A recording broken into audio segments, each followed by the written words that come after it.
Assalamualaikum warahmatullahi wabarakatuh. Perkenalkan, nama saya Ade Kurniawan dengan NIM 1305210002 dari kelas DS4501.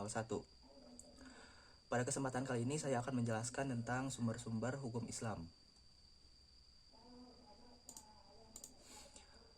Pada video kali ini saya akan menjelaskan yang pertama tentang pengertian, yang kedua tentang klasifikasi, yang ketiga tentang fungsi, dan yang terakhir tentang kesimpulan.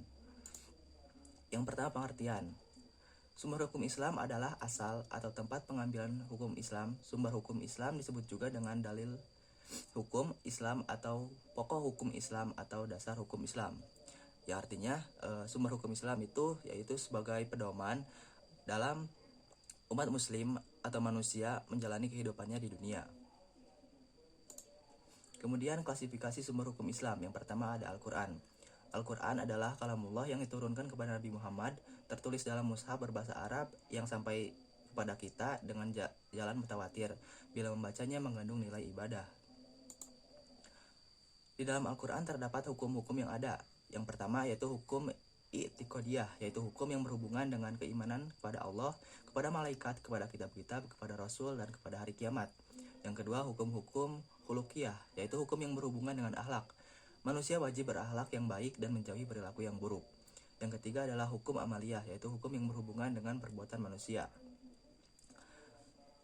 Sumber hukum yang kedua yaitu hadis. Hadis ialah suatu perkataan, informasi dari Rasulullah SAW, sedangkan al-sunnah merupakan jalan hidup yang dilewati atau dijalani atau suatu yang telah dibiasakan.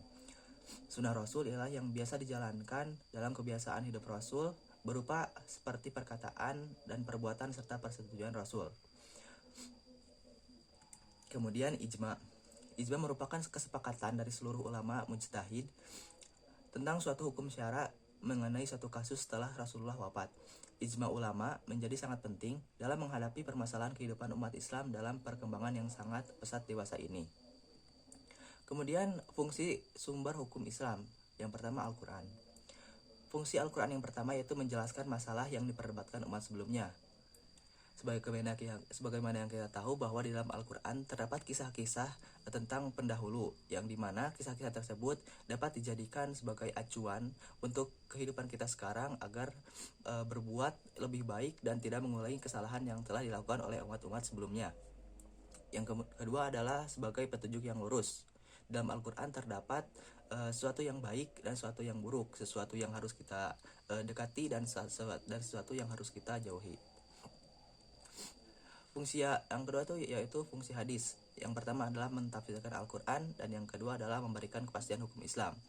Jadi bisa dibilang hadis ini sebagai penjelasnya Al-Quran. Kemudian yang ketiga, fungsi dari ijma, yaitu menyisihkan kesalahan-kesalahan yang terjadi dalam melakukan ijtihad. Hal ini bisa saja terjadi jika ijtihad tersebut dilakukan secara individu.